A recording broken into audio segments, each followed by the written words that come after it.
susah. Yang beredar tahu sendiri iklan pakai itu. Ya benar ini yang saya di bawah besar.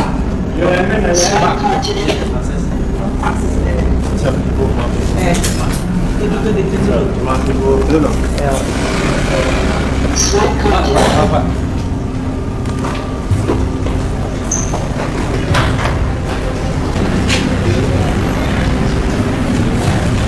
Wah ini cari tambahan ya.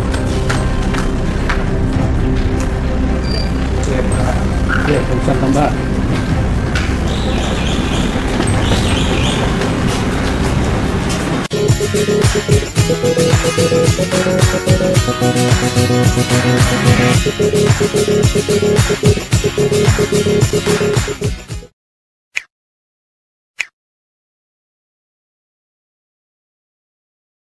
Pengadilan Negeri Jakarta Selatan menolak gugatan pra-peradilan yang diajukan Guru Besar Universitas Hasanuddin Profesor Dr. Marten Napang terkait sah atau tidaknya penangkapan yang dilakukan oleh Kapolda Metro Jaya Cek Unit 2 Subdit Kamnek.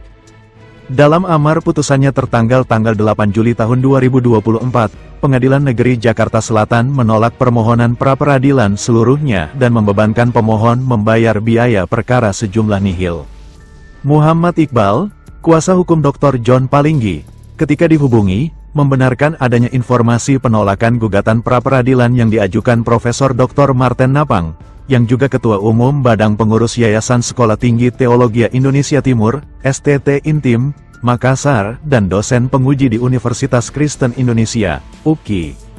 Iqbal menambahkan, penyidik Polda Metro Jaya juga telah perpanjang masa penahanan terhadap tersangka Profesor Marten Napang selama 40 hari ke depan, terhitung sejak tanggal 9 Juli tahun 2024. Marten Napang yang ditetapkan sebagai tersangka pada tanggal 4 Juni tahun 2024, akhirnya ditahan di Direktorat Perawatan Penahanan dan Alat Bukti Polda Metro Jaya sejak tanggal 20 Juni tahun 2024. Lebih jauh Iqbal menjelaskan, Polda Metro Jaya menetapkan Guru Besar Fakultas Hukum Universitas Hasanuddin Profesor Dr. Marten Napang sebagai tersangka dalam perkara dugaan tindak pidana penipuan, pasal 378 KUHP, dan atau penggelapan, pasal 372 KUHP, dan atau pemalsuan, pasal 263 KUHP, Surat Mahkamah Agung terhadap pelapor Dr. John Palinggi. Perkara tersebut terjadi di Geraha Mandiri lantai 25. Nomor 61 Jakarta Pusat, tanggal 12 Juni tahun 2017.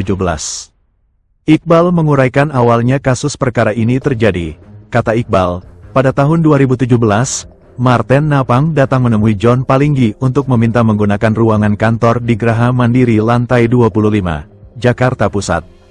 Dalam kurun waktu permintaan tersebut, John Palinggi menyetujui memberikan fasilitas tersebut. Diberikanlah ruangan itu, termasuk segala hal yang terkait, seperti kebutuhan ATK, alat tulis kantor.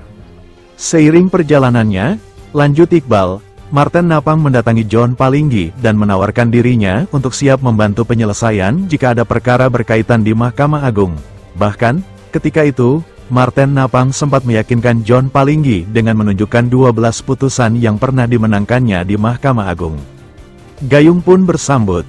Beberapa lama kemudian, orang tua angkat John Palinggi yang bernama Insinyur A. Setiawan sedang berperkara, dan kasusnya saat itu berproses di tingkat Mahkamah Agung.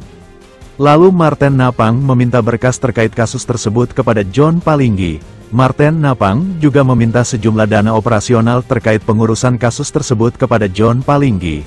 Dana operasional itu pun ditransfer secara bertahap, sesuai permintaan Marten Napang, kepada 3 rekening atas nama yakni Elisa Novita, Suaeb, dan Sadudin.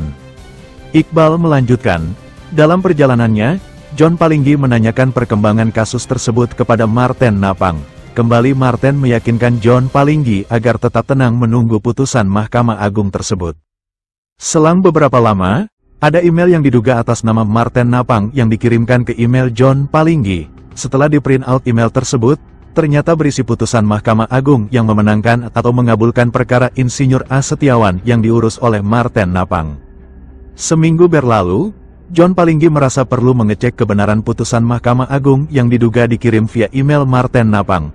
Alhasil, didapatkan informasi dari staf Mahkamah Agung bahwa ternyata putusan Mahkamah Agung yang dimaksud ditolak, bukannya dikabulkan seperti isi email yang diduga dikirim Marten Napang.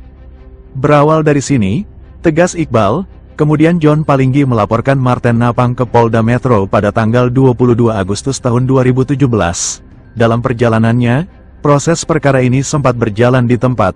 Akhirnya, pada tanggal 4 Juni tahun 2024 Profesor Dr. Marten Napang ditetapkan sebagai tersangka oleh Polda Metro Jaya. Iqbal menambahkan, ada lebih dari 2 alat bukti terkait penetapan Marten Napang sebagai tersangka terkait perkara pidana penipuan, pasal 378 KUHP, dan atau penggelapan, pasal 372 KUHP, dan atau pemalsuan, pasal 263 KUHP. Selama kasus ini bergulir, menurut Iqbal, saksi korban Dr. John Palinggi sudah 3 kali dilaporkan pencemaran nama baik oleh Marten Napang di Polres Makassar. Bahkan John Palinggi sempat tersangka 17 bulan, namun kasus dihentikan karena tidak ada dasar hukumnya. Tak cukup sampai di situ, Marten Napang pra-peradilankan Polres dan Polda di Pengadilan Negeri Makassar, tapi putusan hakim menolak pra-peradilan tersebut.